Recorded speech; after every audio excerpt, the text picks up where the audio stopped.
Good afternoon, folks.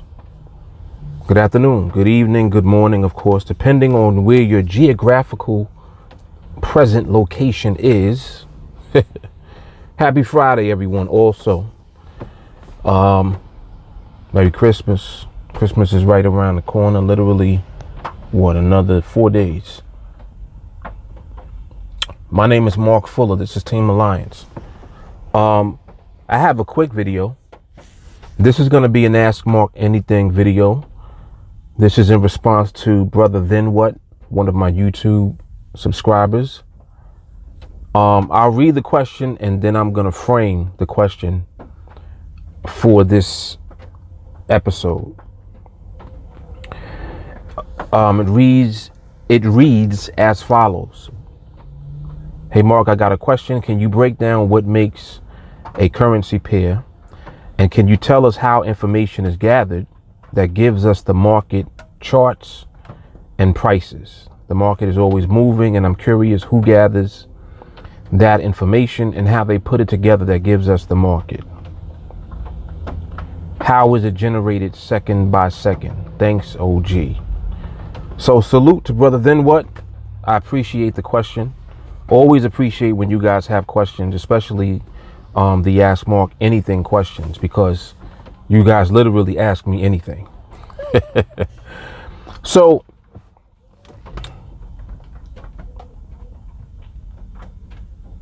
how are currency pairs and prices created in the market? How are currency pairs and prices created in the market? I think I'll frame it that way. If I don't end up with that, it'll be whatever it'll be. Maybe I gotta think about it a little bit more so I can make more sense and get more context for the question and also for the response. But this is a very interesting question, because we are always curious as to what really creates the market that we're participating in and we're engaging in. I know I always have wondered, what actually is creating a quote unquote market.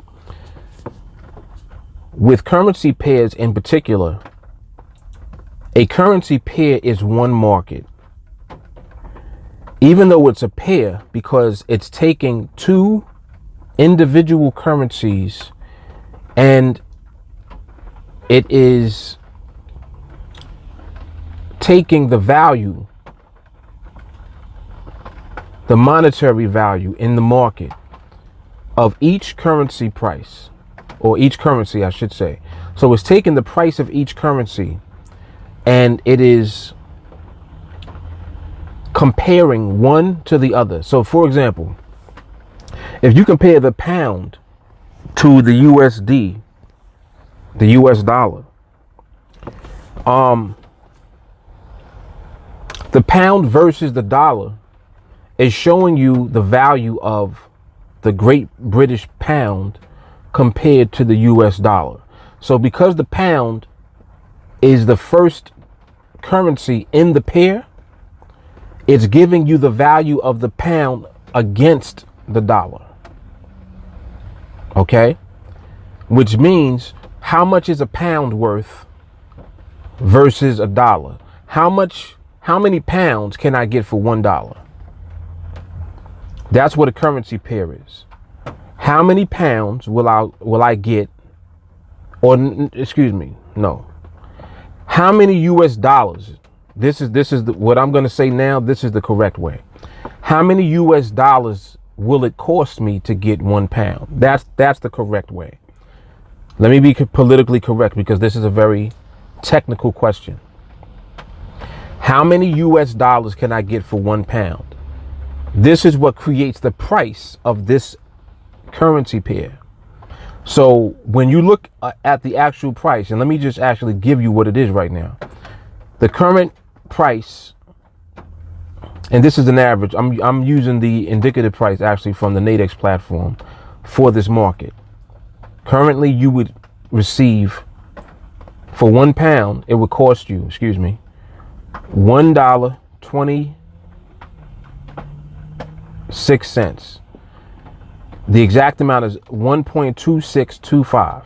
So $1.26 of US dollars is how much it costs for you to get 1 pound. If you were to go and travel internationally right now from the United States and go to London and you wanted to transfer your US dollars into pounds, it would cost you $1.26 plus whatever fees and their exchange fees. You're going to have to pay extra money. All right.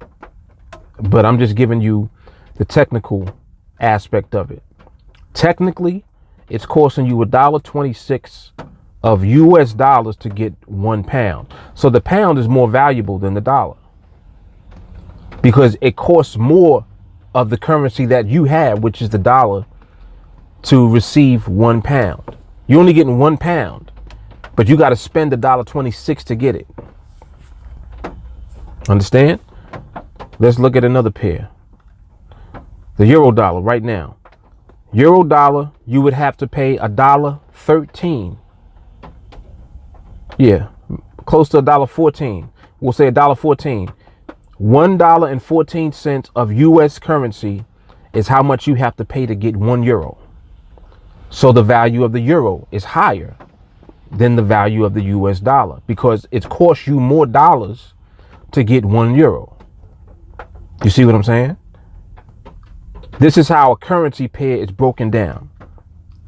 They take one currency and they value it against another currency to create the pair.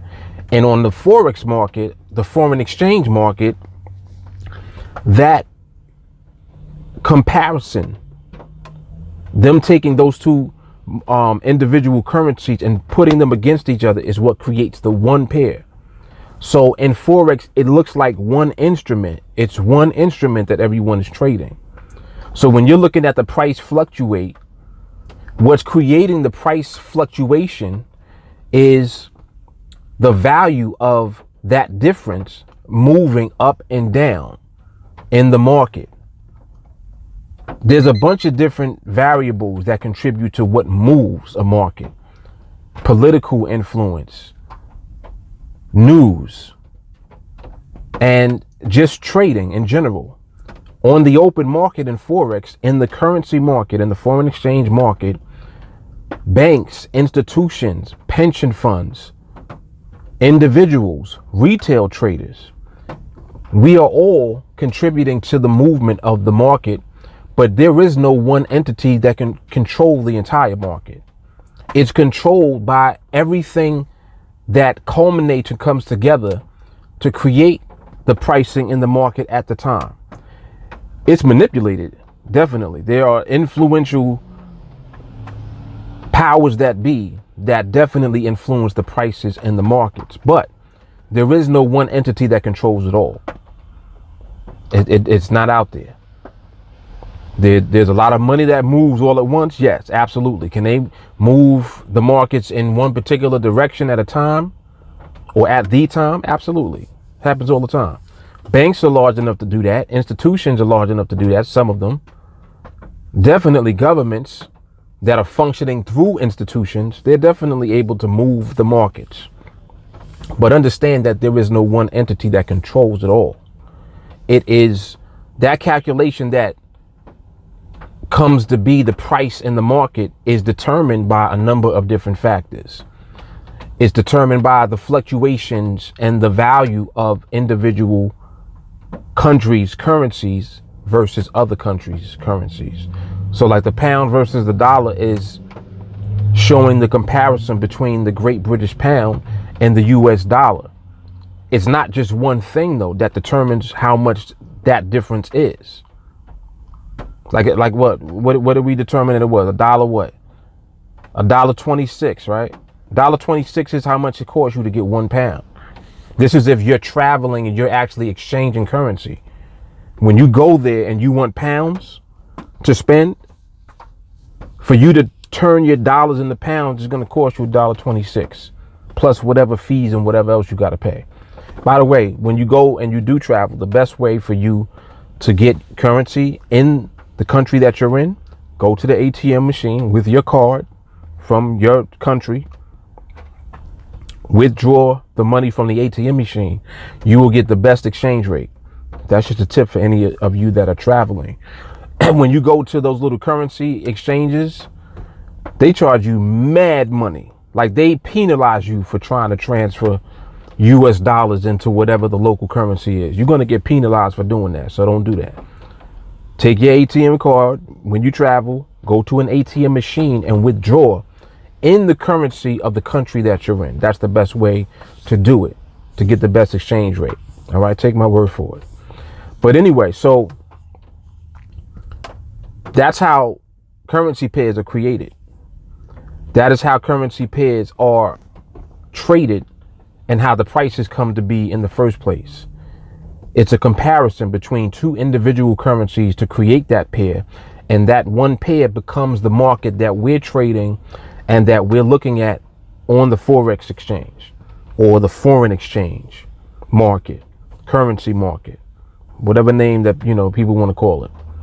So that's how we're able to see what these markets look like. These markets are open. They're traded by whoever has access to them. You can gain access to the Forex market through a broker. What's the name? There's so many different, all of these technical things. I don't remember everything off the top of my head, but for retail traders, retail Forex broker, that's how you open up an account and you can actually trade on margin. They'll extend margin to you, meaning that whatever money that you deposit, you'll be able to leverage that money based on whatever leverage you open your account with. So you can open up a mini account, a standard lot size account, micro lot size account, which means that the amount of each pip of movement in the market is valued at a different dollar amount depending on the leverage that you have. So, you know, explore all of that if you're interested or looking into Forex and trading the Forex market. You know, we trade specifically on the NADEX platform. We're trading the Forex market, but we're trading instruments called binary options. That's what we use on the NADEX platform. And again, I'm not endorsing NADEX. What I'm doing is explaining to you that I use NADEX to trade personally. That's the platform that we trade on, and that's the platform that we train on, because it's the best platform, in my opinion, for us to use for the instruments that we're trading, which are 5-minute binary options. It's regulated by the SEC and the NFTA. It's heavily regulated. So this means that these companies, when they are regulated by the government, they have to be on point. There can't be shady stuff going on. Otherwise, they're gonna smash the company if there's any type of shadiness detected. Okay, so naturally, we want to go with a regulated company because we're doing this legitimately. This is not a game. Like, we're not playing games with all of these international brokers that be popping up, you know, taking people's money, not paying out and all that type of stuff. We don't have those issues with NADEX, thank God. All right, so hopefully this was valuable. I gotta cut this short because I'm running out of time on this video. But I hope that was valuable for you, brother. Than what you guys can always feel free, if you have an Ask Mark anything question, just post it as a reply on any one of these videos. Continue to enjoy the educational content. If you're looking to training with us is $35 a month. You can reach me at 914-979-2317. What else? If you're not ready to train, continue to enjoy the educational series. The playlist link will be underneath this video in the description box if you're looking at this on YouTube. And aside from that, hopefully, you know, once again, this content was valuable. Those of you looking to train, I'll see you soon. Everyone else, continue to enjoy the content. And I appreciate you all. Mark Fuller, TeamAlliance. Yeah, have a good weekend. Peace.